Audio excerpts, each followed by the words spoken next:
La Federación de Criadores me ha encargado un programa muy bonito que es sobre las crianzas de los potros formadores de la raza chilena. El primer criador de caballos chilenos siempre ha sido considerado el padre Rodrigo González de Marmolejo, que en la hacienda de Pico, en Melipilla, tuvo su primera crianza encargada por don Pedro de Valdivia. Para tener más certeza de los lugares, fuimos con una persona experta y que es de la zona, con Marco Antonio Barbosa, director de la Federación, y él nos va explicando en cada lugar que estuvimos de lo que sucedió y sobre todo sobre los valores de la tierra, por qué se crearon caballos tan buenos en la hacienda de Pico en Melipilla.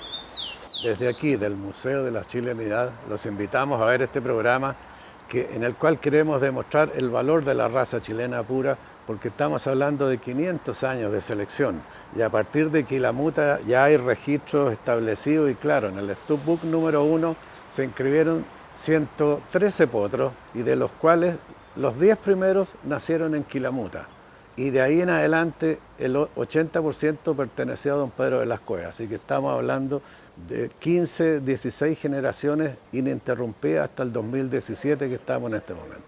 Soy Arturo Montorí y los invito a ver este programa que se llama Crianzas de Potros Fundadores de la Raza Chilena.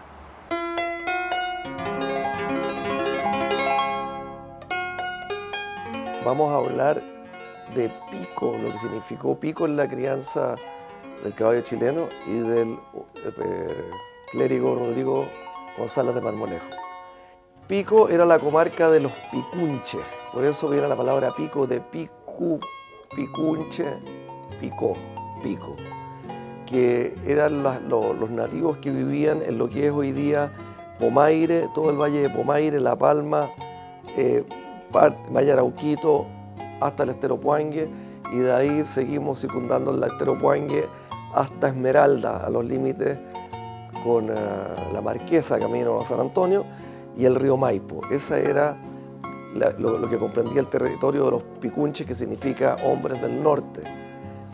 Esta encomienda la entrega Pedro Valdivia al comienzo de la conquista al capitán Pastene, que era su almirante, el almirante de la flota de Pedro Valdivia, y posteriormente hay un cambio de encomienda y se la entrega al obispo Rodrigo González de Marmolejo, quien había financiado parte de la aventura de venir de Pedro Valdivia a Chile. Como había un préstamo en dinero por esto, Pedro Valdivia le hace pago de ese préstamo con la encomienda de Pico. En el año 1545 escribe Pedro Valdivia al rey de España hablándole de la necesidad de contar con una masa caballar importante, dado que la guerra de Arauco estaba significando una empresa bélica mucho más importante y más difícil que la que habían tenido los españoles en el resto de América. El rey autoriza crecer en la crianza caballar, y mientras viene una remesa de 500 caballos destinada a Chile en el año 1545, el obispo comienza la crianza de caballos oficialmente como un criadero en la zona de Pico. El primer criador de caballos chilenos, el obispo de Santiago, Rodrigo González de Marmolejo, nació en el año 1488 en Carmona, Sevilla, España, y murió en 1564. Se sabe que inicialmente fue fraile dominico y que en 1536 ya estaba en el Perú. Llegó a Chile formando parte de la hueste conquistadora de don Pedro de Valdivia en el año 1540.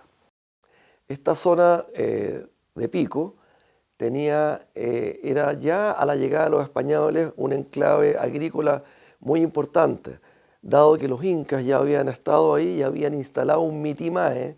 Un mitimae es un enclave cultural que traían los conquistadores de otros países.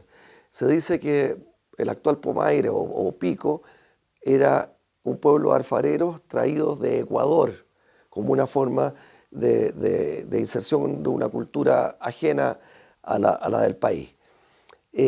A la llegada de los españoles ya existía una red de regadío sumamente importante que que regaba los planos de la zona de Pico.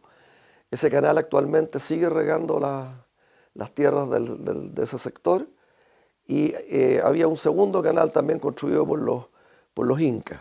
Por lo tanto, era una zona agrícolamente muy pródiga. Dados estos antecedentes, en ese momento, mientras dirigía el Centro Cultural Bicentenario de Melipilla, presentamos estos mismos antecedentes al Consejo Municipal y conseguimos que la Municipalidad de Melipilla, por decreto municipal, nombrara a Melipilla como cuna del caballo chileno. Esto requirió una serie de estudios para poder demostrar la veracidad de esto y dado los antecedentes presentados en ese momento, se nombró Melipilla como cuna del caballo chileno y el decreto está esculpido en piedra actualmente, el decreto completo, en la plaza de Melipilla, mismo lugar donde se dirigirá prontamente el monumento al caballo chileno, que ya está funcionando ese proyecto.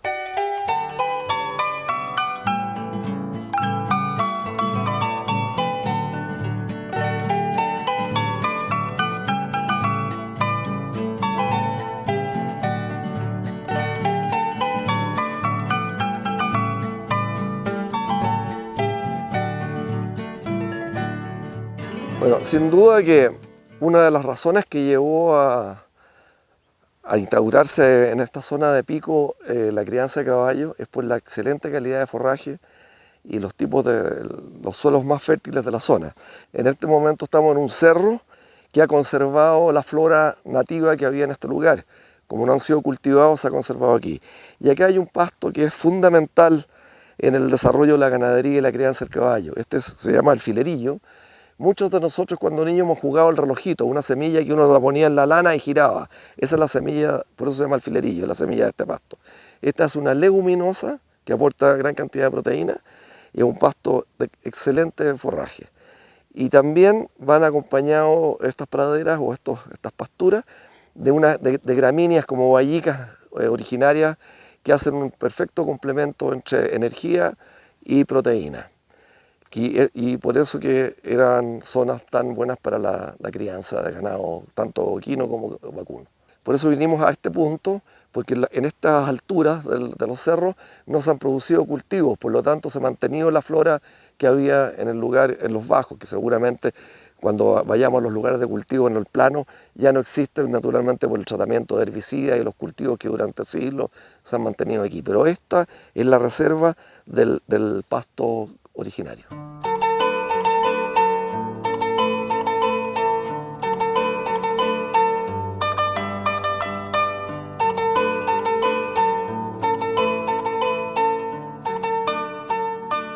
Bueno, este es el otro pasto que mencionamos, básico, fundamental en la crianza del caballo, es una bayica, esto es una gramínea. La simbiosis que se hace entre el alfilerillo y esta bayica es que el alfilerillo en el suelo le aporta el nitrógeno para que ésta se desarrolle.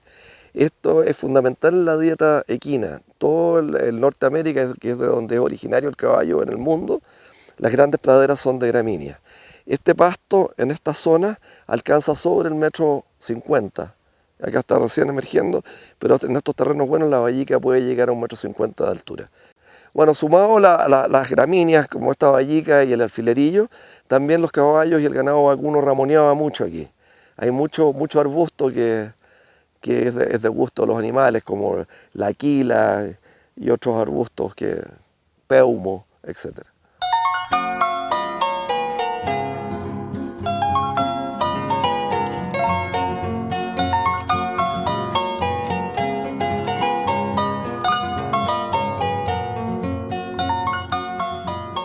Y otro factor fundamental en la buena crianza del caballo aquí es el clima mediterráneo. Estamos equidistantes de la cordillera, ahí tenemos la cordillera nevada sobre Santiago y tenemos la costa. Estamos a misma distancia de la costa que de la cordillera, lo que nos da un clima mediterráneo muy estable para la crianza temprana de los caballos.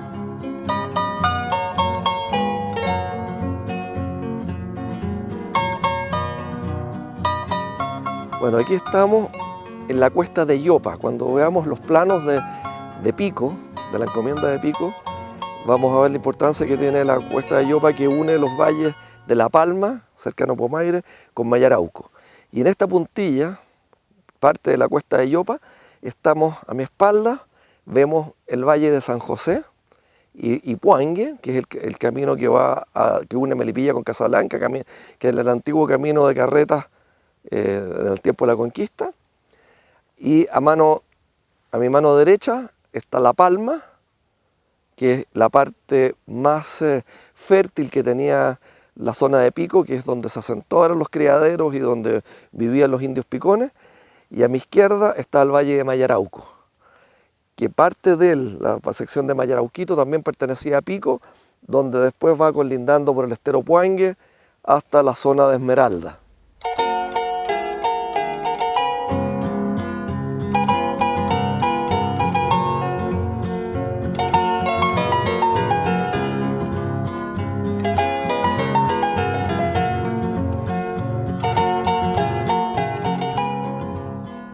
Quiero agregar un dato histórico. Enfrente nuestro, o sea, al otro lado de esta cuesta, está el Valle de Mayarauco, que era habitado por los mismos grupos, pero es interesante saber que el cacique Michimalonco, que hace la gran destrucción de Santiago, la primera gran destrucción de Santiago, concentra sus tropas aquí en el Valle de Mayarauco, que pasando los cerros de Mayarauco cae a Peñaflor y estaba a un paso de Santiago, y desde ahí fue que él inició el ataque, pero él no era de las etnias locales.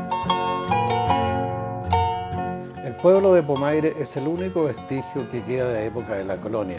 Conservan sus habitantes la misma forma de alfarería que hace 500 años. Eso tiene un valor histórico muy grande para nosotros.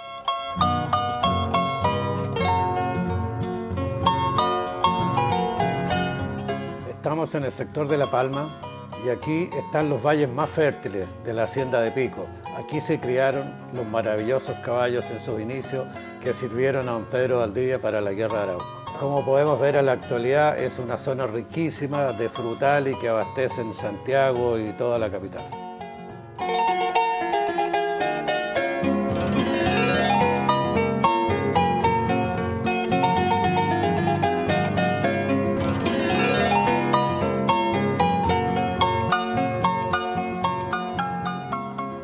Siguiendo el tema de los distintos sectores de Pico, en este momento estamos en el sector de Peralillo, y tiene una doble connotación. Primero porque era parte de la hacienda donde se criaron los caballos, porque se inició la crianza con el obispo Marmolejo, y en este lugar en especial estaba el criadero Peralillo, de don Ramón Echazarreta. Todos sabemos la importancia que tiene don Ramón en la crianza del caballo chileno, y dentro de sus principales reproductores recordemos que estaba nada menos que el guaraní. Entonces esta era la casa de don Ramón, y este campo seguía por el valle hacia el sector de Boyenar. Y estas son las casas, habitaciones que tendría en este campo don Ramón, porque también tenía otro en Cholqui. Pero aquí era donde se desarrolló la crianza, donde fueron arregladores los hermanos Miranda y grandes jinetes que tuvieron en la exposición de la Quinta Normal y gran actuación.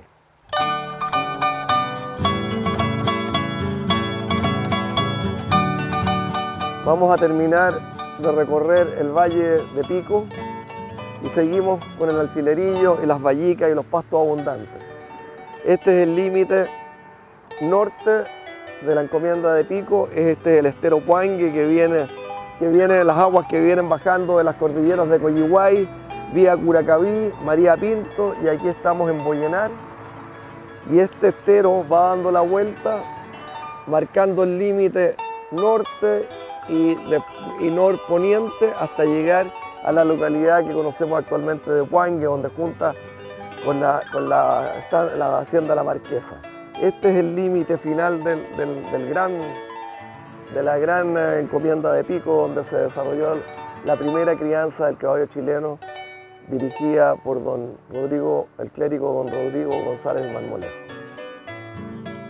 Esta foto fue tomada en el año 1887 y decía el texto que el potro tenía 5 años, por lo tanto debe haber nacido entre 1880 y 1882.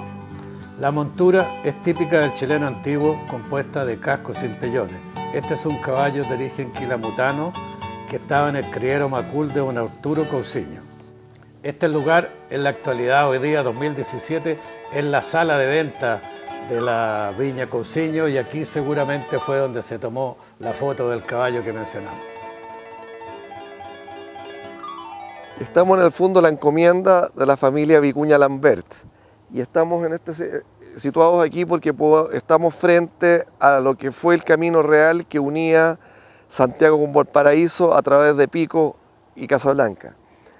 Esta zona también es importante en la generación del caballo moderno chileno, ya que esta es la zona, un poquito hacia el oriente, se encuentra Chiñihue, donde se desarrollaron criaderos importantes como el de la familia Cousiño, de sangres quilamutanas puras, y cabe destacar ahí el reproductor del salitre, viene de ahí. También tenemos al frente, que era parte de la campo de la familia Cousiño, la hacienda Junco, que dio origen al criadero Junco, que es el criadero de mi familia, el campo de mi padre. Entonces, como les decía, aquí donde se ven transitar los autos, era el camino real que comunicaba Santiago con Pico. Pico en ese momento era más importante que Melipilla, Melipilla aún no se desarrollaba.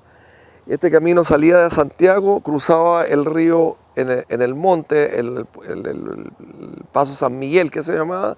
Entonces viene aquí y doblamos enseguida, que vamos a ver a la derecha, y entramos por Pomaire, el Portezuelo, y caemos a La Palma y todo lo que era los territorios de Pico. Esto es lo que hoy día se llama Autopista del Sol, pero este camino venía de Santiago pasando por enclaves que en ese momento eran muy importantes, como Talagante, El Paico y Chiñihue, que estos pueblos eran importantes, como te digo, El Paico, Chiñihue, Talagante y El Monte, porque habían cacicados importantes ahí. Había un desarrollo industrial importante y agrícola, y por lo tanto el camino era serpenteante porque tenía que pasar por estos enclaves indígenas que habían, y aquí entonces llegando a Pomaire dobla y se interna por Pico hacia Casablanca, Valparaíso.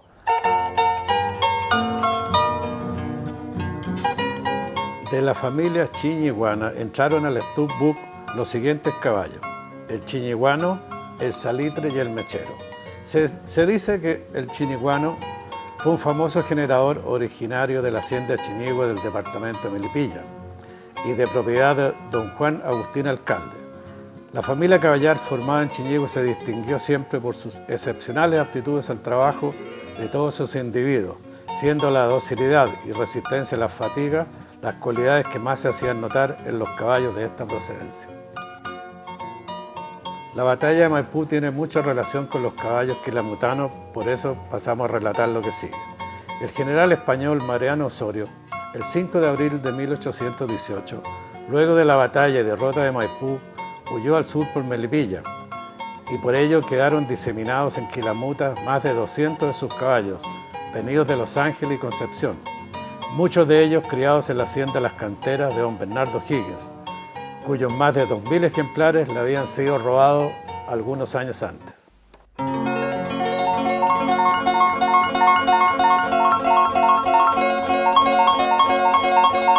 Luego de Chiñihue nos trasladaremos a la zona de Quilamuta en Alhué, que es un lugar fantástico donde se criaron los mejores caballos chilenos del año 1700 finales y 1800 en principio, los mejores caballos de vaca, de rienda, de carrera a la chilena, de cualquier tema vaquero venía de Quilamuta. Para ello nos va a acompañar Ernesto Fester, criador, corralero y jurado de exposiciones, que él nació en esa zona, fue vecino y conoce a través de su familia de un montón de historias y lugares que nos va a mostrar que son fantásticos. En Quilamuta todavía existen los cerros, la geografía es la misma, y así que es muy importante conocerlo porque es algo muy desconocido para las generaciones actuales. De la familia quilamutana entraron al Studbook los siguientes ejemplares: Choroy I, General Pililo, Pichideguano I, Condorito, Choroy III y el famoso Mancha, criado por don Ambrosio García Oro, se presume que es de origen quilamutano y hoy día tiene gran trascendencia a través de Golondrina o Country.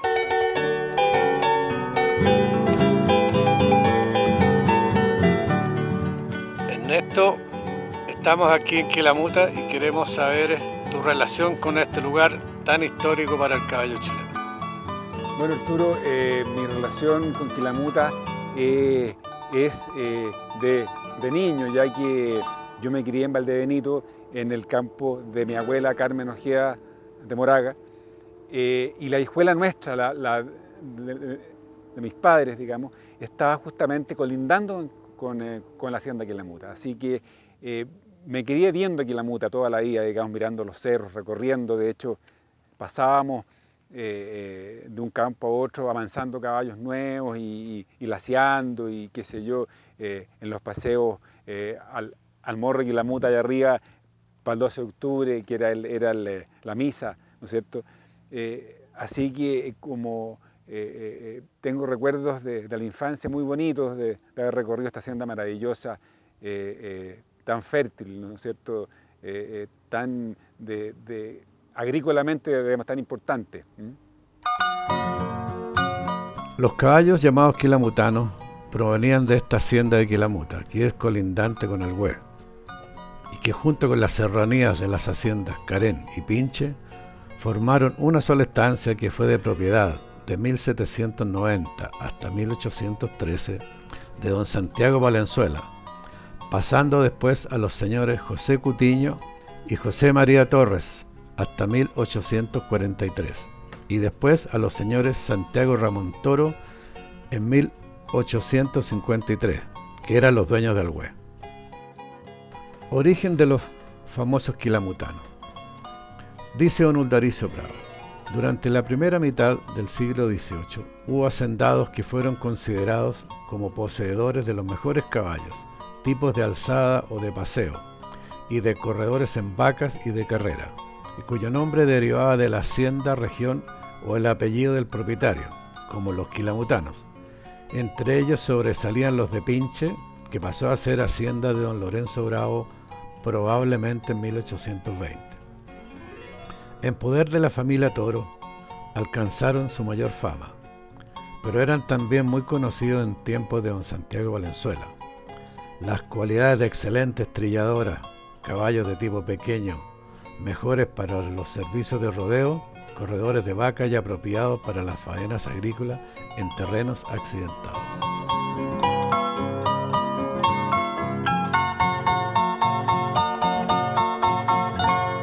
Ernesto, aquí era originalmente para los tiempos que nosotros conversamos de la familia de Toro. ¿Te acuerdas? ¿Puedes relatarnos algo de histórico de esa familia? Mira, exactamente, no estoy tan claro, pero tengo sí alguna información. Posiblemente en la década de los 40, el año exacto no lo sé, don Sergio de Toro, que fue el último de Toro dueño de Quilamuta, le vendió a los hermanos Raimundo y Carlos Correa Valdés, ¿no es cierto?, después de una comida en el Club La Unión, seguramente por problemas, falencias económicas, vaya a saber uno, en fin, vendió don Sergio de Toro a los Correa Valdés este campo maravilloso, posiblemente año 45 por ahí. Ernesto, tú además de jurado de exposiciones, de haber nacido en el campo y además criador, ¿cómo explicaríamos de que los caballos que se criaron aquí a partir de finales del año 1700 a cerca del 1900 fueron tan inmensamente famosos y con herencia hasta el día de hoy? Yo creo que la calidad del suelo es fundamental, ¿no es cierto?, para que esta casta caballar se desarrollara. Además que la afición de los hombres de esta zona de Chile era marcada, ¿no es cierto?, por el caballo, por el lazo, por el trabajo con el ganado. Entonces yo creo que, y eso sumado a que posiblemente alguna persona específica, posiblemente antes de que esto fuera de los de Toro, tendría que haber hecho una selección con mucho conocimiento zootécnico posiblemente. En algunas haciendas de la provincia de Santiago habían adquirido renombre y fama las yeguas reconocidas como las mejores por su energía y resistencia admirable para el pesado trabajo de la trilla. Entre ellas sobresalían, como no teniendo rivales, según opinión de los hacendados de la época, las de Melipilla, Victoria y Rancagua, que en esos tiempos formaban parte de la provincia de Santiago, las de Quilamuta y Alhué de los hermanos Ramón, Pedro y Santiago Toro. Componían esta yeguada trilladora de los señores Toro y Quilamuta 2 cuadrillas o cuadrillones de 100 yeguas cada uno, y cada una de estas en otras tantas de 50, de modo que en total formaban 4 cuadrillas. Estas yeguas de Quilamuta y Alhué eran muy solicitadas por la mayor parte de los hacendados, grandes sembradores de trigo y cebada en las propiedades de casi todos los departamentos de la provincia, y así como demostraban su bondad en el trabajo, sus productos machos tenían nombre como caballos adecuados a las faenas de campo. Buenos corredores de vaca, excelentes de rienda y famosos cancheros para las carreras la chilena. El color más corriente de los individuos de estas yeguas era el bayo y el tordillo, pero había también, según recuerdan, mulatos negros y acoipados. Los soberos no gustaban a sus dueños porque los creían de castas inferiores y mañosas.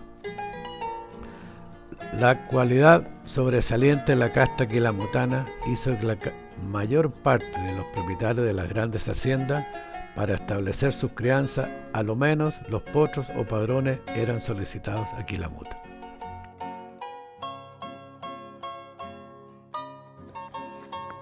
Estamos acá con mi amigo Toño González, de familias quilamutanas de toda la vida, digamos, y a lo mejor él algo puede contarnos sobre el tema. Tengo una vida de cabro chico conociendo Quilamuta, aquí la he vivido, trabajé muchos años con don Emérico Mate, el dueño de Quilamuta, y también con el señor Berchelino, que ahora es frutícola, pero ya de ahí trabajé unos años, trabajé 10 años con él, y de ahí salí hacia el Güey, pero lo demás, en lo que es caballo, los conocí casi todos, además los rodeos, también los veíamos con don Ernesto Fester, y por eso estamos aquí conversando lo que ha sido el caballo chileno, lo que ha sido aquí en el campo, y lo que hemos visto de la zona de los Guasos de acá, muy buenos para el lazo, aquí con harto ganado criado en el cerro, ganado diablo, y así todas las cosas como cosas de campo. Y aquí todavía estamos mirando el campo, dándonos cuenta que queda campo todavía como para donde existen los animales diablos, los animales bravos, y lo demás se está viendo que todavía se sigue la labor de los caballos. Y todavía pensamos en el caballo de Quilamuta, que tuvo mucha fama. Gente antigua, un tío mío me ha contado lo que eran los caballos de acá, lo que fue dejando don Francisco de Toro, y por eso tiene el nombre del caballo quilamutano. Como animales de escaramuza, para volver a la rienda y ser obedientes a las prácticas de la equitación chilena, en las que la docilidad y fácil manejo del caballo para pararse repentinamente sobrecorriendo, que se conocía con el nombre de entrar en los pies, hasta el punto de que el extremo de la cola, rebajada hasta las corvas, topara en el suelo, o bien la detención brusca obligada del animal lanzaba en vertiginosa carrera contra un rincón de una muralla, o a lo largo de una cerca. No se conocían otros más apropiados en todo el país, principalmente en la zona central desde Talca hasta Concagua. Por el lado sur, Quilamuta podía mantener comunicaciones con las propiedades ribereñas del Cachapoal, los fundos y aldeas de Doñigo y Parral de los Cuevas. Así los obtuvieron Tantegüe y Popeta de los señores Errázuriz, Culiprán de don Ladislao Larraín, Pinche de don Lorenzo Bravo, estos dos últimos colindantes con Aculeo, que era propiedad en esos años de don Francisco Larraín Gandarillas, los Quillayes de don Ramón Valdivieso y don Juan Esteban Ortúzar, Carén, Doñigüe, Parral de los Cuevas.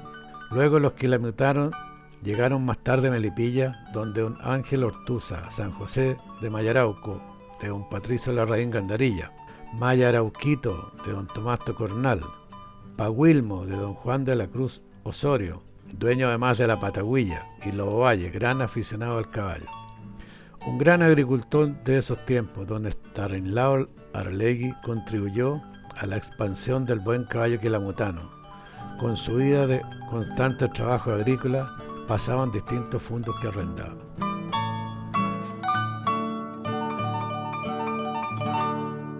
La verdad que del viejo caballo quilamutano no es mucho lo que nosotros podemos saber, ya que han pasado 200 años a lo mejor, ¿no es cierto? Poco menos que eso. Pero sí tengo recuerdos yo de haber conversado con don Gustavo Letelier, un gran amigo mío, y tal vez el hombre más acampado que yo he conocido en mi vida. Y él sí vio en la década de los 40, siendo un hombre joven, unos rodeos aquí en Quilamuta, y me decía que todavía quedaban caballos, digamos, seleccionados todavía en esa época. Y se acuerda de haber visto correr caballos bayos, caballos mulatos y tordillos, muy buenos para las vacas, todavía en el año 1940 y algo. Es decir, de ahí para adelante, ¿no es cierto?, eso se terminó, ya que en esa época, como contaba anteriormente, compraron los Correa, la hacienda, y ellos, como montaban caballos árabes, no les interesó y regalaron todo lo que quedaba, ¿no es cierto?, a los empleados. Entonces ahí ya, digamos, la selección se fue terminando y bueno, no sé cuándo ya, más o menos como en esa época, esto desaparece. Bueno, y sí, tú, Doño, ¿te acuerdas de unas pichangas que se hacían aquí todavía, por ahí por el año 70, aquí en Quilamuta? Sí, me acuerdo bien claro esas pichangas, y venía también que algunas veces les traía los caballos por tierra a don Gustavo Letelier, que él corría con un compadre de él, que era don Carlos Quiroga, un hombre que sabía mucho de caballos, don Carlos Quiroga, y don Gustavo Letelier igual. Así que siempre andaban juntos, corrían juntos, y como en ese tiempo no tanto medios de vehículos, yo se los traía, era como el peticero de ellos. Y llegábamos aquí a todas las medialunas, siempre andábamos a pata ahí. De acuerdo que yo conocí a los señores Moraga corriendo en los rodeos en Melipilla, y don Gustavo tenía 4 caballos y tenía una camioneta chica, una Opel, que le caían 2, y me iba a dejar un poco, me adelantaba con 2 caballos, y después volví a buscar los otros que dejaba amarrados en una casa por ahí, por el camino de abajo. Así que, como a mí me gustaba tanto lo que era ver correr vacas, yo no sentía nada, y estaba cabro nuevo, estaba joven, así que lo hacía con toda voluntad. Llegábamos a Melipilla.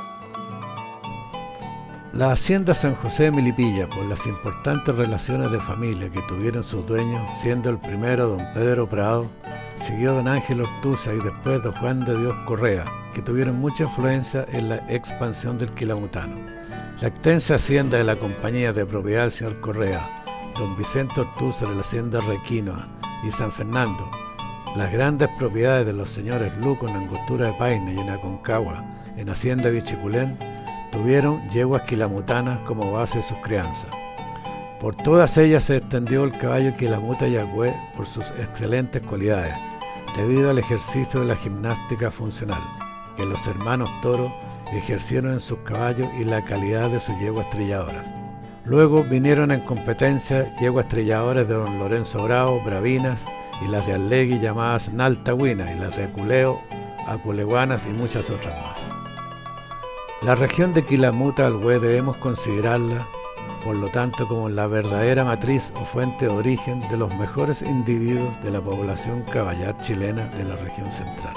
El medio especial en que se formó y el género de ejercicio que fueran dedicados la mayor parte de los caballos de esta casta, principalmente los padrones, como eran las carreras de vaca y los servicios de propiedades montañosas, influyeron en su talla, en donde eligieron los mejores para las faenas de campo. Estos caballos servían además para arrastrar birlochos, diligencias y otros. Toda esta crianza caballar procedía de las yeguadas traídas de Charcas por el primer criador de caballo chileno, el obispo don Rodrigo González de Marmolejo.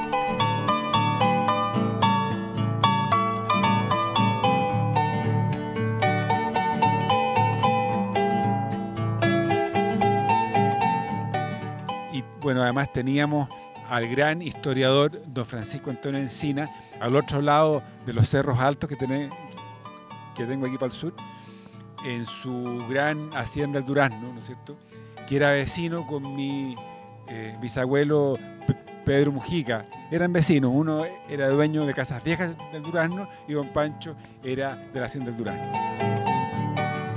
La continuidad de los caballos quilamutanos se demuestra a través del potro Astil, que fue criado por don Francisco Antonio Sina en 1930 y perteneció a don Luis Osorio Melipilla, fue famosísimo. Yo me acuerdo que mi abuelo Francisco Moraga inició su criadero en base a 3 yeguas que le compró a un Pancho y 2 que le compró a un Pedro Juan Espinosa. Así que la verdad que estamos un poco relacionados acá con la zona y con el caballo chileno.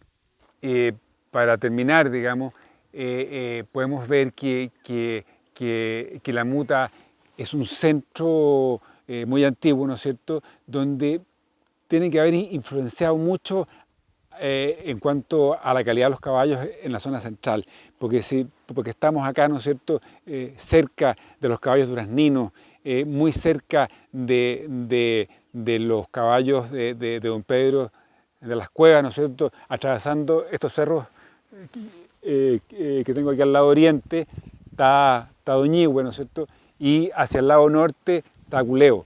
Es decir, estamos con un lugar muy central en relación a la distribución de estos caballos, ¿no es cierto?, en el tiempo.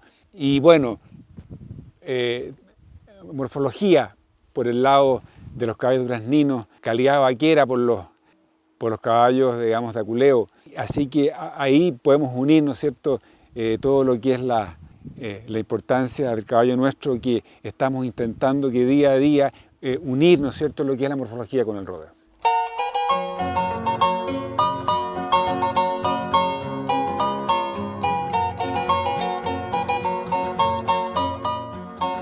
Yo creo que dada la lejanía, ¿no es cierto?, de estos campos de las ciudades, ¿no es cierto?, posiblemente aquí realmente hubo una selección, o sea, una pureza racial importante, porque no teníamos la influencia de sangres extranjeras ni nada. O sea, aquí se produjo un caballo de la zona, digamos, y se hizo una selección dentro de ellos mismos.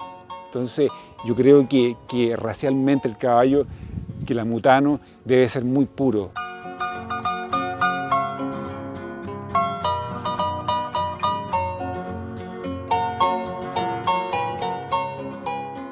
Lo que acaban de ver es el inicio de la fascinante historia del nacimiento del caballo de pura raza chilena, que se hizo a través de 500 años, y eso ha permitido tener un reconocimiento como raza vaquera a nivel mundial. Estamos en octubre de 2017 y una demostración más de la eficiencia de 500 años de crianza lo demuestra la Escuela Palmas de Peñaflor, mostrando en el mundo la calidad inmensa del caballo chileno. Lo que tengo en mis manos es el original del Studbook número 1, que empezó en el año 1873, y aquí se plasmó la historia de los ejemplares aparecidos en este Studbook número 1, es la que contaremos en esta serie documental. Este ejemplar es original y no está en tan buenas condiciones porque le perteneció a Hernán Anguita Gajardo, tío mío, que fue gran estudioso de la raza, y él trabajaba con él. Después me lo heredó y yo he trabajado con él durante 40 años. Así que y ahora este mismo ejemplar estamos aquí en el Museo de la Chilenidad en el año 2017 y es una unión completa del estudio de la raza. La razón de este documental es dejar un testimonio de los lugares exactos donde nacieron y se desarrollaron todas las primeras crianzas, los cuales, por supuesto que vestigios ya no quedan, pero los lugares, Las Vegas, los cerros, las piedras, es exactamente lo mismo. Y queremos hacer especial hincapié en los grandes criadores y zootecnistas de hace 200, 300 años atrás, el trabajo inmenso del guaso, el que trabajaba con el caballo en los cerros, laceando, saltando rocas, castrando novillos, laceando toros, persiguiendo, porque no habían cerco en esos años. Su trabajo fue fundamental para formar el caballo que tan bien nos representa hoy día. También queremos con esto destacar y dar una alarma de todo lo que se está perdiendo, de ojalá poder recuperar y conservar lo poquísimo que nos queda, porque para nosotros y para el país es una historia maravillosa tener un caballo que es única raza en el mundo.